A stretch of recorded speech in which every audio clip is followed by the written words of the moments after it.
ബീഫും ചക്കയും ഉണ്ടാക്കാനുള്ളതാണ്. അപ്പൊ അതിനുള്ള ചക്കടാൻ വേണ്ടി പോകും. നമ്മൾ ബാക്കി പോവാണ്.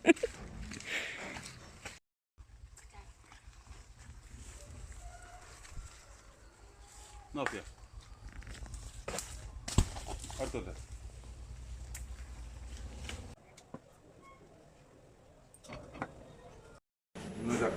ചക്ക ചാറ പൊയ്ങ്ങിയതാക്കി നമ്മൾ ചട്ടിയിൽ ബീഫുണ്ട്.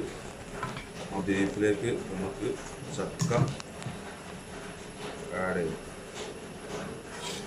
ചക്ക പൊയ്ങ്ങിയത് നല്ലോണം മിക്സ് ചെയ്യാം. അപ്പോൾ നമ്മൾ മിക്സ് ചെയ്ത് കഴിഞ്ഞ് നമ്മൾ ഒന്ന് കഴിച്ച് നോക്കാം. എല്ലാവരും ഒന്ന് ട്രൈ ചെയ്യാം. അപ്പോൾ എല്ലാവരും ഒന്ന് ട്രൈ ചെയ്ത് നോക്കാം. ഉണ്ടെന്ന് ടേസ്റ്റ് നോക്കാം. നല്ല വെറൈറ്റി രസമാണ്. ഇത് നല്ല വൈകുന്നേരമാകുമ്പോൾ നല്ല മനസ്സിലായി. എല്ലാവരും ലൈക്കും ഷെയർ ചെയ്യും. നമ്മൾ കൂടുതലും ബീഫും കഴിക്കണം. അതിൻ്റെ വെറൈറ്റി വേറൊരു രുചിയാണ്.